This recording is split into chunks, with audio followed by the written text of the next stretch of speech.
Na alegria do Espírito Santo, nós saudamos a você que nos acompanha no programa Razões da Fé deste domingo, né? Você que nos acompanha pelo programa Razões da Fé na Rádio Miriam Caravaggio, 95.7 FM, neste primeiro horário das 7 às 8 da manhã, na reprise das 10 às 11 da noite, ainda no Spotify da Rádio Miriam Caravaggio, sempre nos domingos a partir das 9 horas da manhã, ou ainda no YouTube, no Facebook da Diocese de Caxias, sempre aos domingos às 8h30 da noite, e também na TV Serra, canal 526 da NET, sempre nas terças-feiras. Nós te convidamos a se inscrever no canal da nossa Diocese de Caxias no YouTube. Basta procurar Diocese de Caxias, se inscrever, ativar o sininho para receber as notificações, os vídeos, as mensagens do nosso bispo diocesano e o próprio Razões da Fé que a gente publica todas as semanas. Nosso tema de hoje: Deus nos fez irmãos? Temos essa certeza? A nossa convidada do Razões da Fé deste domingo, a Maria Beatriz Spier Vargas, professora com formação em letras português e inglês. Ela atua na Comissão Nacional de Formação da Renovação Carismática Católica e colabora com assessorias a grupos de oração e comunidades pelo Brasil afora. Bea, obrigado pela tua presença. Olá. Olá, uma alegria estar aqui para nós podermos discutir as razões da nossa fé. É isso aí. Nós pensamos esse programa justamente para a gente falar sobre os assuntos da atualidade, trazendo os documentos da igreja, também sem esquecer das pessoas que fazem, que constroem a igreja na nossa diocese. A gente procura dizer que o Razões da Fé, ele é esse instrumento para nos ajudar a entender o que cremos, por que cremos e como nós cremos, né? Tudo um pouco como vai acontecendo a vida da nossa igreja. Bea, são 11 anos da eleição do Papa Francisco, 11 anos de Francisco como sucessor de Pedro. O que ele está nos ensinando? Papa Francisco nos ensina muito, mas principalmente a sermos verdadeiros discípulos missionários de Jesus Cristo. Ele nos ensina a viver a nossa vida, pautar os nossos valores, as nossas ações de acordo com o Evangelho. E nós podemos aprender com o Papa Francisco a partir do próprio nome que ele escolheu. Francisco, né? A exemplo é um outro Francisco, a exemplo de Francisco de Assis, que defendeu uma igreja pobre para os pobres, né? Uma igreja sempre em saída para encontrar os que estão à margem, os migrantes, os refugiados, os esquecidos, e mostrando também preocupação com a Mãe Terra, né? O mundo que Deus nos deu para nós nele vivermos e dele cuidarmos. Então, o próprio nome que ele escolheu já nos ensina, mas também o lema. O lema do seu pontificado é miserando atque elegendo, né? Por misericórdia me escolheu. E assim, um forte acento no pontificado de Francisco é essa questão da misericórdia. E também, além disso, né, é o modo sinodal de governar a igreja. Isso é muito bonito, nos ensina muito essa ênfase renovada na escuta e no diálogo. Também, né, valorizando o papel dos leigos, o protagonismo das mulheres também. Isso ele nos ensina. E tem a questão, né, também da doutrina social. Ele tem um olhar muito apurado para essa questão da doutrina social, né? Sim. E aqui, Felipe, eu gostaria de ressaltar uma coisa que às vezes as pessoas não entendem, né? Que a doutrina social da igreja sempre ressaltou a dignidade da pessoa humana e o bem comum, como assim o parâmetro, né, que rege todos os nossos relacionamentos, todas as questões da nossa vida em sociedade. Isso sempre foi ressaltado pela Igreja, né? E cada Papa, ao produzir um novo documento, ele só constrói sobre o que já foi dito antes, né? Só que sempre temos novos desafios na sociedade, no mundo. Então, ele reafirma o que já foi dito antes, né? Porque é uma continuidade, e lança uma luz sobre os novos desafios que se apresentam na atualidade. E assim é com o Papa Francisco. Ele está apenas reiterando o que já foi dito antes, né? Mas lançando uma nova luz para nós sabermos lidar com os problemas que nós temos hoje, né? Como nós podemos olhar o magistério do Papa Francisco? Eu coloquei aqui na pergunta, né? Eu penso que, e eu gostaria de ver se você também concorda, né? Mais do que um mestre em doutrina, como era Bento XVI, né? Um catequeta, né? Francisco se demonstra ser um pai acolhedor e um vovô preocupado.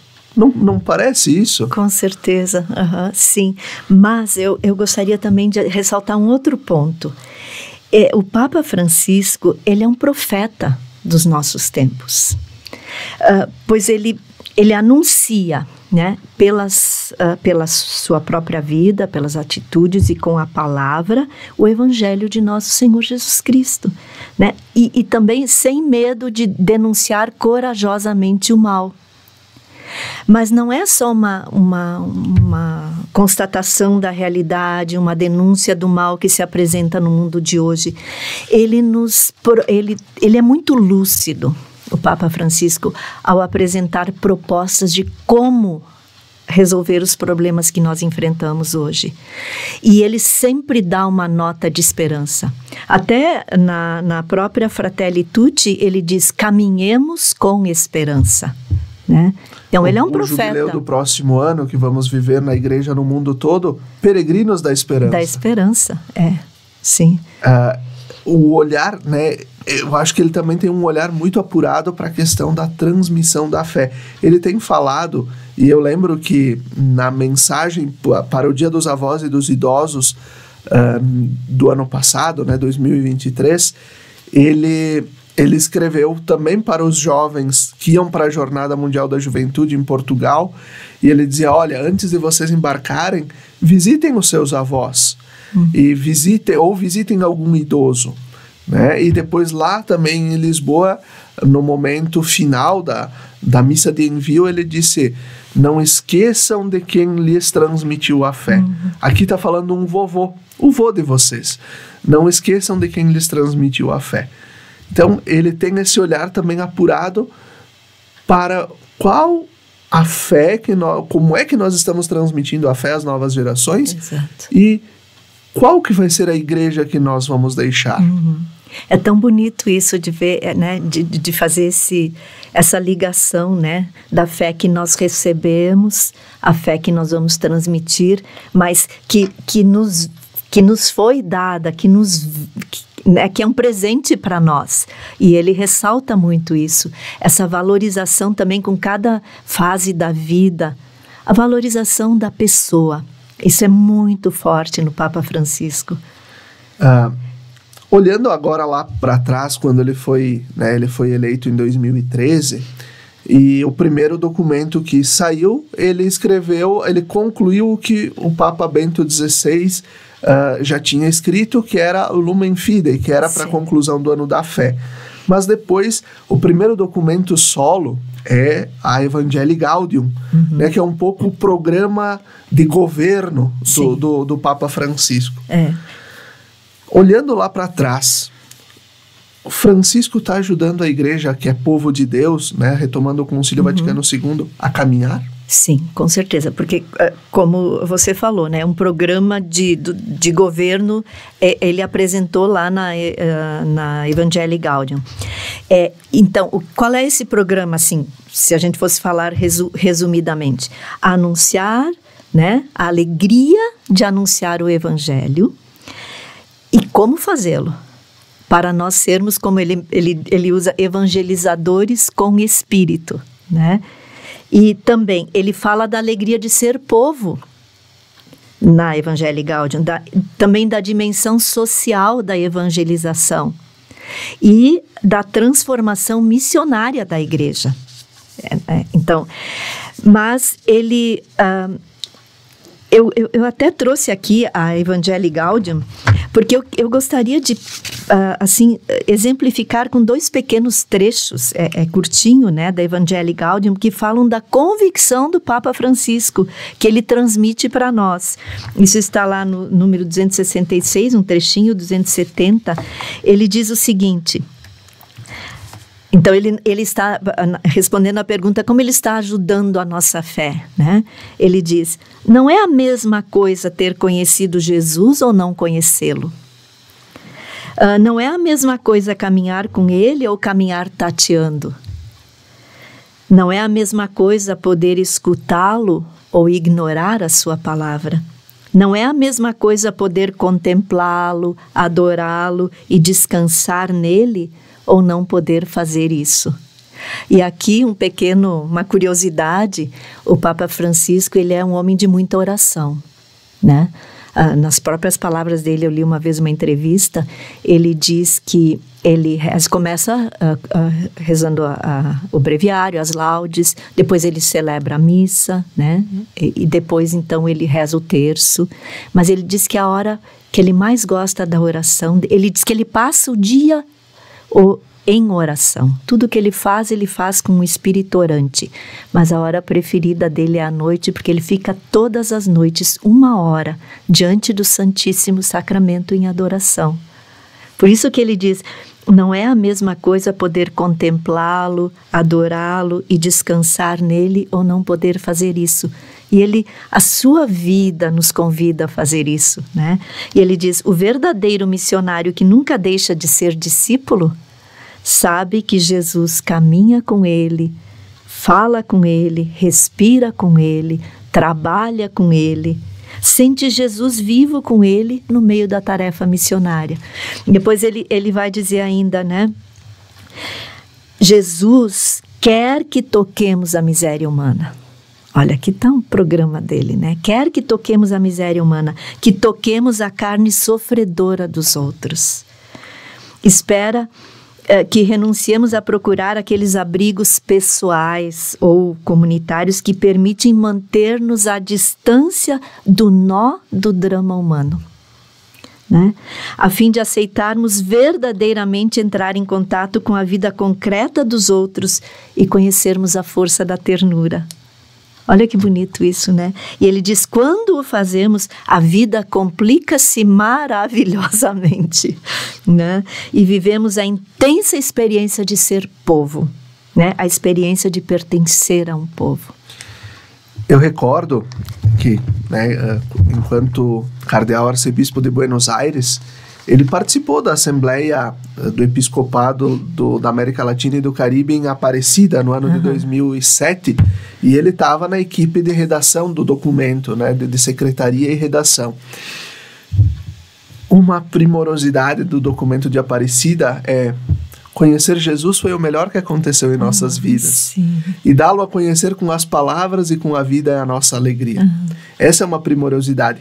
E depois ele vai, agora já pouco antes da pandemia, na Cristo Vive, na Christus Vivit, que é a exortação apostólica de conclusão do sínodo sobre a juventude, ele vai dizer, né, Cristo vive, ele é a mais bela juventude, tudo o que ele toca torna-se jovem, e quando tu te sentires envelhecido pela tristeza, pelo rancor, enfim, ele vai citando coisas que nos colocam para baixo. Ele diz, lembra-te que a força do ressuscitado está ao teu lado.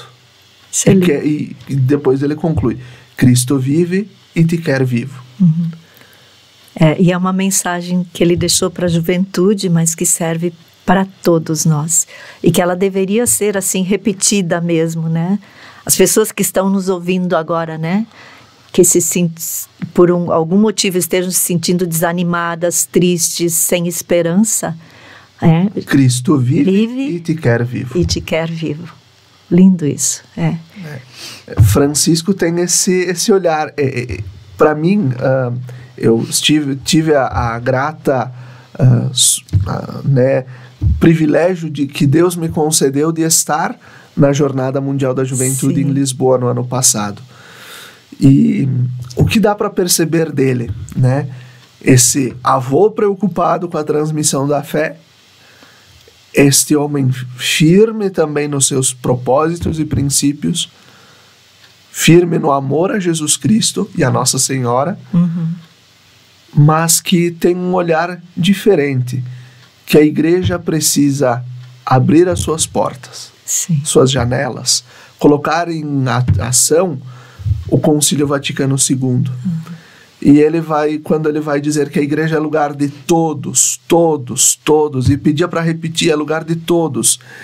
E aí, depois, numa entrevista, ele ia dizendo, né?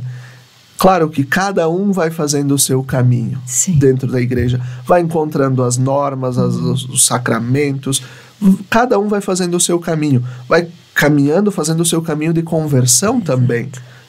Mas a igreja não pode fechar as portas para ninguém, porque ela é o lugar de todos. De todos, E é muito bonito também o fruto, né, do Concílio Vaticano II, que hoje muitos querem negar, né, que é essa a abertura aos movimentos, a diferentes movimentos pastorais, serviços, onde todos nós temos um lugar, né, e podemos, então, viver a nossa fé de um modo que se adequa à nossa maneira de ser, né? Tem lugar para todos. Tem lugar para todos, tem trabalho para todos, tem serviço para todos. E cada um olhando o outro, né? Lembrando sempre o que o Francisco falou na sessão de abertura da primeira parte da Assembleia do Sínodo, lá em outubro do ano passado, que ele dizia assim: vamos ficar um pouco quietos e vamos deixar o Espírito Santo falar, porque o Espírito usa de cada um de nós para poder falar os caminhos que ele quer para a igreja. Exatamente. E assim a gente vai concluindo o primeiro bloco do nosso programa Razões da Fé deste domingo. Fique com a gente, até daqui a pouquinho.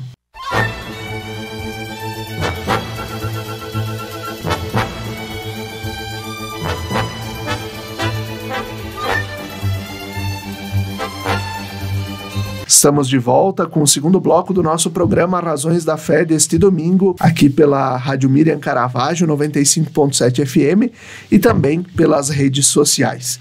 Nossa convidada de hoje, a Maria Beatriz Spier Vargas, e hoje o nosso tema: Deus nos fez irmãos? Temos essa certeza? São duas perguntas que elas vão se complementando.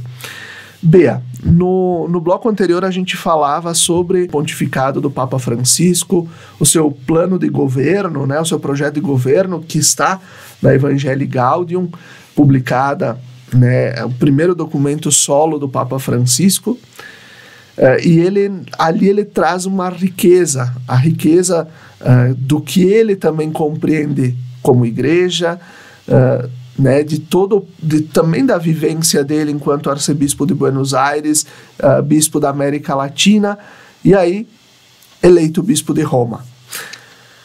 Ele tem 4 princípios bem interessantes que envolvem não só a doutrina social da igreja, mas todo o processo dele enquanto pontífice, como sucessor de Pedro. Como é que a gente pode falar sobre isso?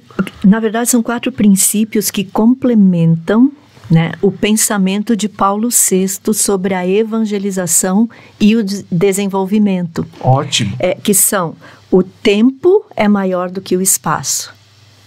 Então, para nós termos esse olhar sobre o tempo de hoje, né, as realidades são maiores do que as ideias.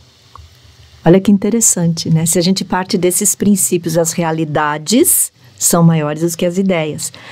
A unidade prevalece sobre o conflito. E o todo é maior do que a parte. Então, ali é como você falou, o programa de governo, né? A igreja é para todos, o todo é maior do que a parte. É para o bem comum, tudo que a gente faz, as nossas iniciativas, tudo é para o bem comum. A unidade é maior do que o conflito. Né? Eu acho que principalmente este princípio tem muito a nos ensinar, né? Muito, exatamente. E ali, claro, quando a gente vai mergulhar na exortação apostólica, no Evangelii Gaudium, então ele vai desdobrando esse pensamento, vai nos levando a refletir, vai apresentando caminhos para a gente superar o conflito, né? Eu acho que muitas vezes a gente é crítico de sofá. Muitas vezes a gente critica, muitas vezes, o Papa, os bispos, os padres, a estrutura da igreja, mesmo nossa organização pastoral, sem ter conhecimento sobre o que está escrito. Exato. Né? Se ao invés neste momento de nós criticarmos o Papa Francisco, como ele tem sido alvo de muitas críticas, nós buscássemos lá no site da Santa Sé, tem todos os documentos, todas as encíclicas, todas as exortações apostólicas, as mensagens. Se a gente procurasse ler o que de fato esse homem escreve. Na fonte. Na né? fonte. Vindo dele. É maravilhoso. A nossa fé, Felipe, eu penso que se isso pudesse acontecer mesmo, a fé das pessoas que faz isso, ela é como que renovada, ganha um sopro novo, né? É como se a própria água viva do Espírito Santo se derramasse sobre nós. Esse estilo de olhar a igreja, ele, nesse pontificado de Francisco, ele é muito interessante, porque é uma igreja menos estrutural, mas mais aberta, acolhedora, com um olhar que possa fazer essa ponte entre Deus e o homem. Exato. Nós precisamos construir pontes entre pessoas e não muros. Exato. Ele enfatiza muito a cultura do encontro, né? No número 5 da Fratelli Tutti, que é o último documento mais robusto que o Papa publicou, e ele assinou no dia 3 de outubro de 2020 em Assis, né? Fratelli Tutti, e ele começa já falando sobre São Francisco de Assis, né? Porque São Francisco chamava todos de irmãos. Então, Fratelli Tutti. No número 5 ele escreve assim: as questões relacionadas com a fraternidade e a amizade social sempre estiveram entre as minhas preocupações. A elas me referi repetidamente nos últimos anos e em vários lugares. Isso é verdade. Lampedusa, a questão da migração, as guerras, tudo isso ele tem repetidamente falado também. O que é, então, a carta encíclica Fratelli Tutti? Quais são as principais aspirações, inspirações e preocupações que Francisco traz na Fratelli Tutti? Então, o Fratelli Tutti é o documento que traduz a forma de vida de São Francisco de Assis, né? Somos todos irmãos. E aqui, uma coisa muito interessante é que na Fratelli Tutti, o conceito de justiça social da igreja é ampliado, porque o Papa amplia o conceito para falar de amizade social. E ele diz, é feliz quem ama o outro, quem vive uma forma de vida com o sabor do Evangelho, né? Com amor e fraternidade universal. Então, ele amplia o conceito de justiça social para falar de amizade social. O documento, assim, seguindo essa maneira, né, de olhar para as realidades da igreja, que a gente usa os verbos, né, ver, julgar e agir, né? Então, ele nos faz olhar para o mundo de hoje, fala das sombras de um mundo fechado e faz uma análise da realidade com os desafios que nós temos hoje, né? As várias formas atuais de eliminar ou ignorar os outros, um mundo massificado que privilegia os interesses individuais, né? Fragiliza a dimensão comunitária da existência, né? Então, esse é a sombra de um mundo fechado. Mas eu dizia que ele inova, né? Ele amplia os conceitos. Quando ele fala na Fratelli Tutti de política, ele mais uma vez inova, porque ele vai falar de amor político ou caridade política. Vejam só, que seria reconhecer todo ser humano como um irmão ou uma irmã e procurar uma amizade social que integre a todos e envolva a todos. Então, ele diz o seguinte, a caridade política é uma política onde haja uma economia que não vise apenas o lucro, mas que esteja integrada, né, em um projeto político, social, cultural, popular que vise o bem comum.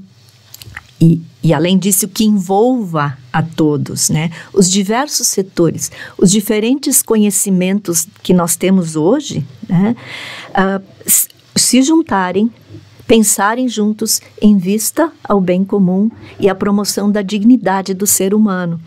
É um fazer juntos, aliar forças, aliar conhecimentos, experiências com vistas ao bem de todos, né? Que bonito, que bonito. Fratelli tutti. Será que a gente está entendendo o que significa isso? Assim, Felipe, ele fala lá também na Fratelli Tutti, precisamos fazer crescer a consciência de que hoje ou nos salvamos todos ou não se salva ninguém.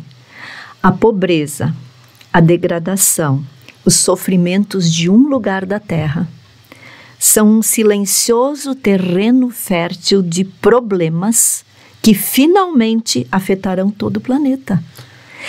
Ele diz assim, quando na sociedade, seja ela local, nacional ou mundial, quando uma sociedade abandona na periferia uma parte de si mesma, não há programas políticos, não há forças de ordem ou serviços secretos que possam garantir indefinidamente a paz. Não me sai da cabeça a cena do Papa Francisco em março de 2020, naquela praça de São Pedro vazia, ele caminhando sozinho, parecendo carregar o peso do mundo todo nas costas, já um homem idoso, com problemas para caminhar, com o pulmão meio, mas aquele gesto dele contemplar tanto o crucificado quanto a mãe, e ele também falar para todo mundo, certamente tinha milhões de pessoas no mundo todo assistindo aquele momento, e ele lá, naquele momento, ele também disse isso, que ou nós estamos todos no mesmo barco, ou nos salvamos todos, ou não vai se salvar ninguém. Na Fratelli Tutti também é muito bonita a parte onde ele fala do serviço, né? E a definição que ele dá de serviço, ele diz assim, o serviço é em grande parte cuidar da fragilidade. Servir significa cuidar dos frágeis das nossas famílias, da nossa sociedade, do nosso povo. O serviço fixa sempre o rosto do irmão, toca na sua carne, sente sua proximidade. Por isso, o serviço nunca é ideológico, porque nós não servimos ideias, nós servimos pessoas. E eu achei tão bonita essa definição de serviço, né? É cuidar dos frágeis, cuidar da fragilidade dos outros. Quando ele fala das sombras de um mundo fechado, ele aborda também um problema sério que nós temos hoje, que é a agressividade na comunicação, né? E nos meios digitais, de ódio, de destruição, de insultos, de difamações, de afrontas verbais para destruir a imagem do outro. Essa é a análise da realidade, né? E mesmo, isso é muito triste, mesmo nos meios de comunicação católicos, é possível ultrapassar as barreiras, ultrapassar os limites. Aí fica a pergunta, né? Agindo assim, qual contribuição se dá para a fraternidade e amizade social? E aqui eu venho para uma pergunta que dias atrás nós, né, a Bea traz a questão da comunicação, das redes. No dia 24 de janeiro, Francisco publicou a mensagem para o Dia Mundial das Comunicações Sociais de 2024, e o tema que ele traz é a questão da inteligência artificial. O que ele diz? O que ele escreve? Inteligência artificial e sabedoria do coração, por uma comunicação plenamente humana. Ou seja, usar das ferramentas, porque elas estão aí. Nós não podemos virar as costas e achar que não vai ter inteligência artificial. E ali ele coloca entre parênteses que ele mesmo já foi alvo da inteligência artificial quando criaram vídeos dele falando que ele não falou. Né? E fotos dele com a batina branca por baixo e uns casacos estranhos da moda. Né? Ele já foi alvo. E ele coloca isso entre parênteses. Mas eu trago aqui uma coisa que nos aconteceu nas redes da Diocese de Caxias nesses últimos dias. Nos comentários do YouTube do Razões da Fé sobre a economia de Francisco e Clara, uma pessoa escreveu assim: esse homem que ocupa a cátedra de Pedro é um impostor. Qual a resposta que a Fratelli Tutti nos ajuda a dar com um comentário agressivo desses? Bom, em primeiro lugar, ele não é um impostor, né? Porque ele foi legitimamente eleito, escolhido, né? Então, ele não é um impostor. E também, eu penso que ao fazer, como nós falávamos antes as pessoas emitem ideias, pensamentos, sem conhecer de verdade, né, o pensamento do Papa Francisco. Provavelmente, essa pessoa não leu aquilo que o Papa Francisco fala, está apenas repetindo o que ouviu. Eu quero crer, né? Então, quem ama verdadeiramente a Deus, está cheio do Espírito Santo, não usa de violência, né? Seja ela física ou verbal, não discrimina, não desmerece o outro. Quem ama a Deus, ama o outro e procura o seu bem, né? E talvez, assim, como é que eu poderia dizer? O Papa Francisco, ele é perseguido, Jesus também foi perseguido. No Evangelho de hoje, ele foi perseguido na sua própria terra, né? É o Evangelho de hoje. Ele sofreu discriminação, insultos, calúnias. O que o Papa Francisco faz é propor que nós vivamos verdadeiramente o Evangelho de Jesus Cristo, né? E isso implica em denunciar algumas coisas. Por exemplo, um projeto econômico, e eu falo disso a nível mundial, né, que visa apenas o lucro e que causa ainda mais empobrecidos, ainda mais pessoas, né, que ficam à margem da sociedade. Isso pode, de alguma maneira, ferir os interesses de alguém.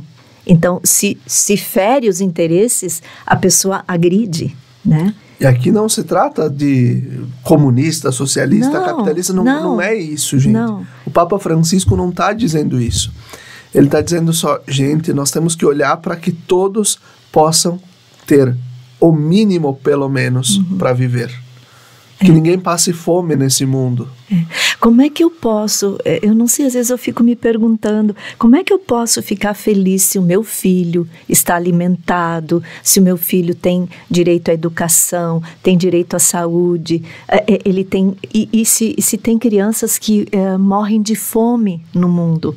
Eu não posso ser verdadeiramente feliz. Quando uma parte do corpo físico está doente, o corpo todo sofre. E assim também no corpo de Cristo. Por isso eu penso, às vezes a pessoa tem uma tristeza enraizada dentro de si mesma e a sua vida é toda perfeita. Não, é porque, sabe, o sofrimento no mundo, ele nos atinge também, né? Alguém poderá dizer, mas isso é o governo que tem que providenciar, a gente já paga imposto, isso é de governo. Não, isso é humano. A Bea trouxe antes, né, quando Francisco vai escrever na Fratelli Tutti que quando alguém sofre, quando tem nas periferias, quando alguém está sofrendo, não há serviço de inteligência, não há programa de governo, não há nada que vai conseguir resolver todo o problema. O que resolve é a humanização. Exato. Francisco quer nos ajudar a olhar isso, que somos todos irmãos. E assim a gente conclui o segundo bloco do nosso Razões da Fé desse domingo. Fique com a gente, até daqui a pouco.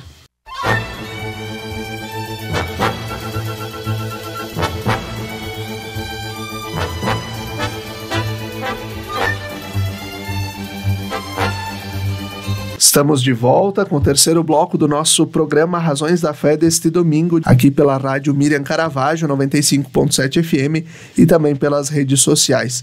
Nosso tema de hoje, Deus nos fez irmãos? Temos essa certeza?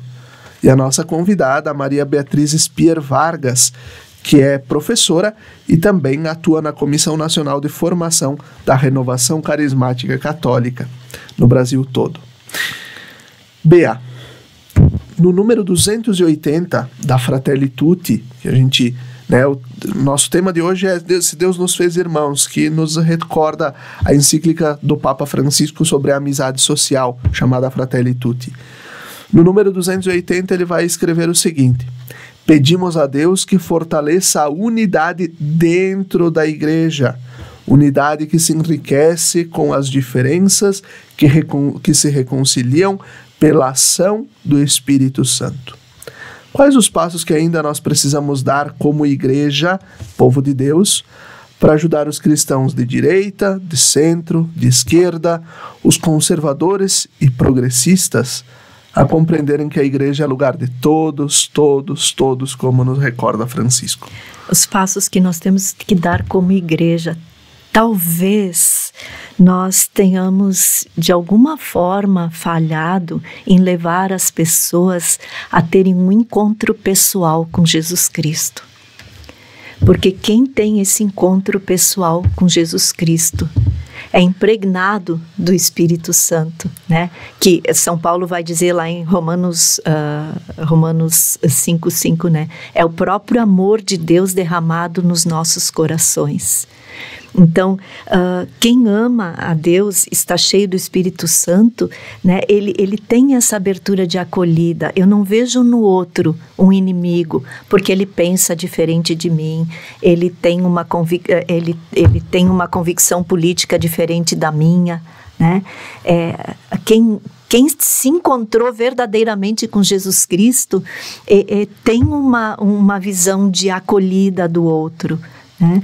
Então, aí envolve a evangelização, o passar o querigma para as pessoas, envolve a catequese, né? As pessoas precisam o mundo ainda precisa ser evangelizado e catequizado, eu diria.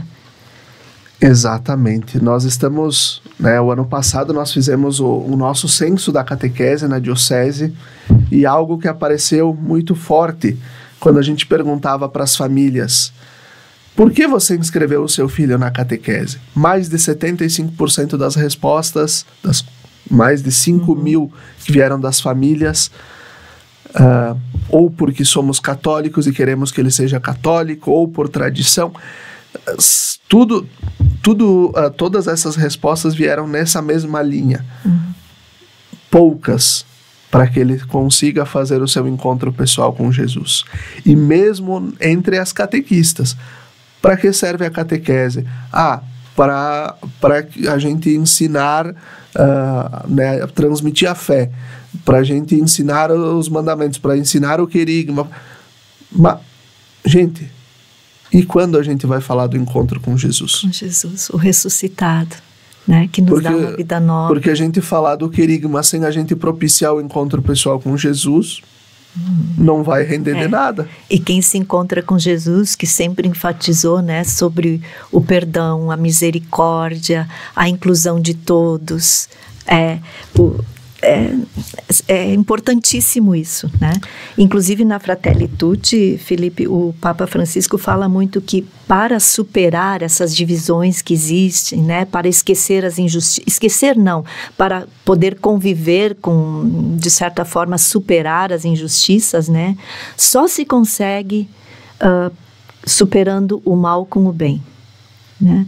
E isso é bíblico, né? Está lá em Romanos 12, perdoando e procurando caminhos de paz. E ele diz uma coisa muito importante sobre o perdão, porque as pessoas às vezes ficam se ferindo mutuamente e não encontram esse caminho de paz, esse caminho de reconciliação, né? O Papa diz assim, o perdão é importantíssimo. O perdão não significa esquecimento. E de forma alguma o mal cometido pode ser negado, relativizado, dissimulado. Todavia, podemos perdoar. Quem tem esse encontro pessoal com Jesus Cristo consegue perdoar. Sabe? O perdão é uma força. E o perdão não é sentimento. O perdão é atitude, né? Da mesma forma que amar e gostar são duas coisas diferentes. Amor é atitude, mais do que sentimento. É uma atitude que eu tenho em relação ao outro, né? Aqueles que perdoam de verdade, eles não esquecem, né? Mas renunciam-se a deixar-se dominar pela mesma força destruidora que os feriu. E fazendo isso, eles interrompem, quebram o círculo vicioso, impedem o avanço das forças de destruição. Você responde o mal com o bem, né? Isso é algo interessante, né? Nós, mesmo uma coisa bem elementar das crianças e dos jovens, né? Quando nós lembramos os desenhos animados, os desenhos da Disney, o bem sempre vai vencer o mal. Sim. Né? Então, o mal nunca deve vencer, mesmo nas nossas relações humanas. Sempre responder o mal com o bem. Francisco mesmo sofre com tantos ataques, tantos católicos que o atacam. E o que ele faz? Ele reza, né?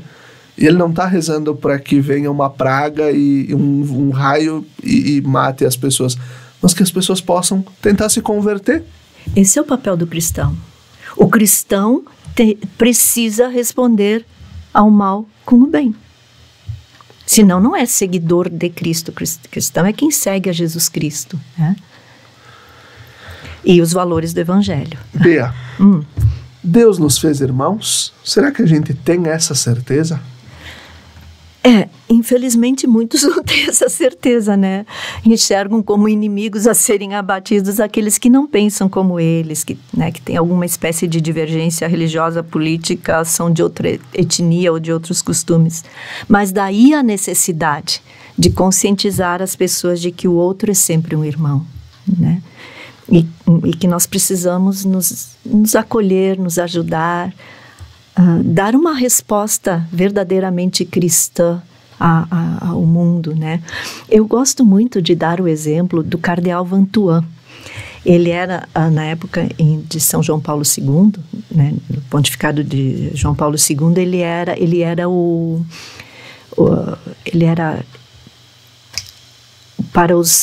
era o cardeal encarregado das questões de paz. Ele era um cardeal vietnamita que em 1975 ele foi preso pelo regime comunista do Vietnã. Ele tinha um trabalho muito forte com a juventude e era muito dinâmico, muito ativo.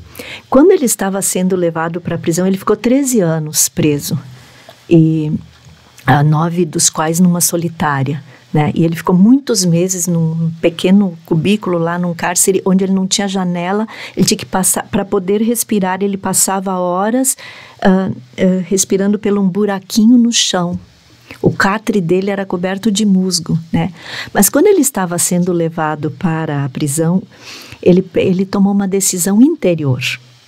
E aqui eu quero enfatizar, o cristão precisa tomar decisões interiores que digam que ele é verdadeiramente cristão.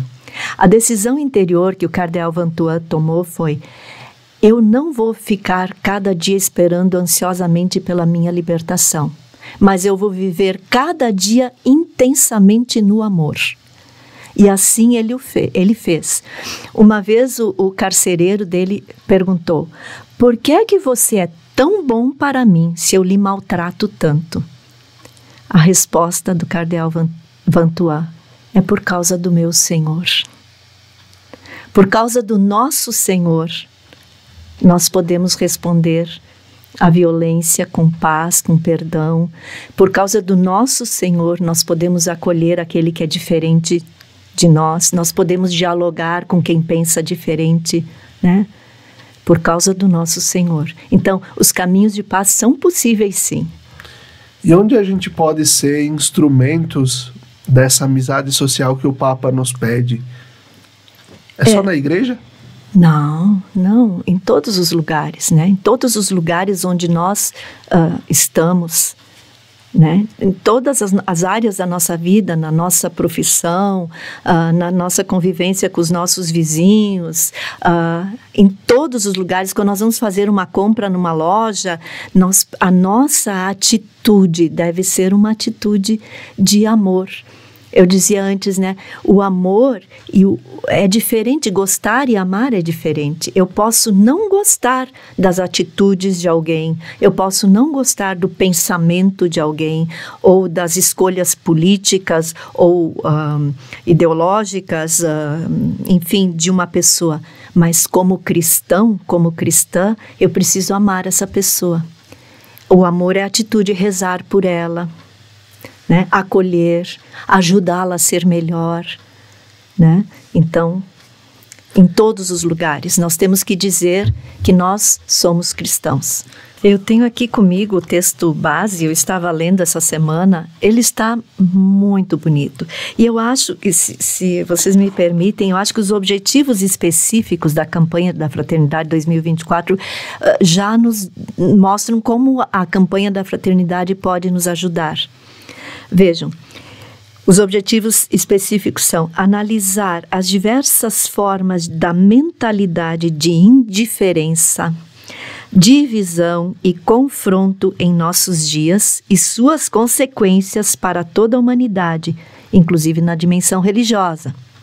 Compreender as principais causas da atual mentalidade de oposição e conflito, geradora da incapacidade de ver nas outras pessoas um irmão e uma irmã. A campanha da Fraternidade vai nos ajudar a refletir sobre essas realidades e nos apontar caminhos, né? Identificar também iniciativas de comunhão, reconciliação e fraternidade, capazes de estimular a cultura do encontro. Redescobrir a partir da palavra de Deus a fraternidade, a amizade social, a comunhão, como elementos constitutivos de todo ser humano. Né? Nós somos criados à imagem e semelhança de Deus. Dentro de nós existe bondade, verdade, justiça. E a gente tem sede disso, né?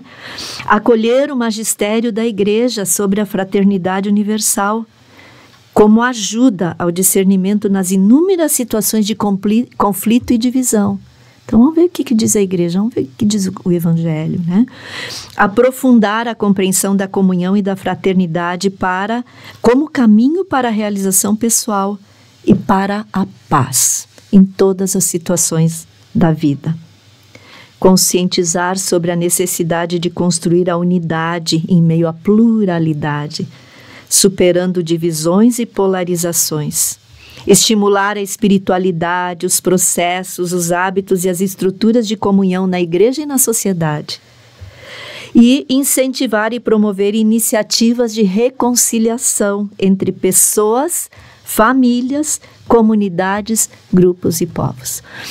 Felipe, ouvintes, né, pessoas que nos acompanham pela televisão, pela rede de televisão, YouTube, as pessoas estão cansadas de conflito, de divisão, de ódio. As pessoas estão cansadas. Talvez até nem tenham se dado conta disso. Mas nós precisamos começar a falar da cultura do encontro, da fraternidade, da amizade social e andar por esse caminho. Por isso, a campanha da Fraternidade desse ano, eu tenho certeza, vai ajudar muitos. Que a gente possa caminhar buscando conhecer, né? A gente tem aquele ditado antigo que vai dizer que você não pode amar o que você não conhece. Busque lá no site do Vaticano, busque também nas livrarias, tem o compêndio da doutrina social da Igreja, que começa lá com a Rerum Novarum, e depois vai trazendo os documentos que os papas escreveram até Bento XVI, e depois agora o que Francisco vai nos trazendo, procure ler, procure entender. Nenhum Papa vai desdizer o que o outro Papa falou. Jamais. Ou desfazer o que a Igreja construiu ao longo de quase 2000 anos. A Igreja, ela caminha, e ela precisa dar respostas para as perguntas do tempo de hoje. A gente não pode viver na Igreja com quase um racha, né, um cisma. Nós precisamos olhar para Cristo, que é quem nos une. O nosso inimigo comum não é o nosso irmão ou nossa irmã, é outro. Exatamente. É o inimigo também de Jesus Cristo. E ele se usa de muitas vezes dessas fragilidades humanas para poder nos afastar da comunhão da Igreja. E assim a gente conclui o nosso programa Razões da Fé deste domingo. Obrigado, Bea, pela tua presença, por esta rica partilha que a gente pôde fazer aqui no Razões da Fé. É sempre muito bom, Felipe, a gente poder falar sobre os documentos da nossa igreja, sobre as propostas da nossa igreja que nos ajudam a caminhar para um mundo melhor, né? Exatamente. E assim a gente conclui, desejando a você um ótimo domingo, uma boa semana. Até o próximo domingo. Fiquem bem.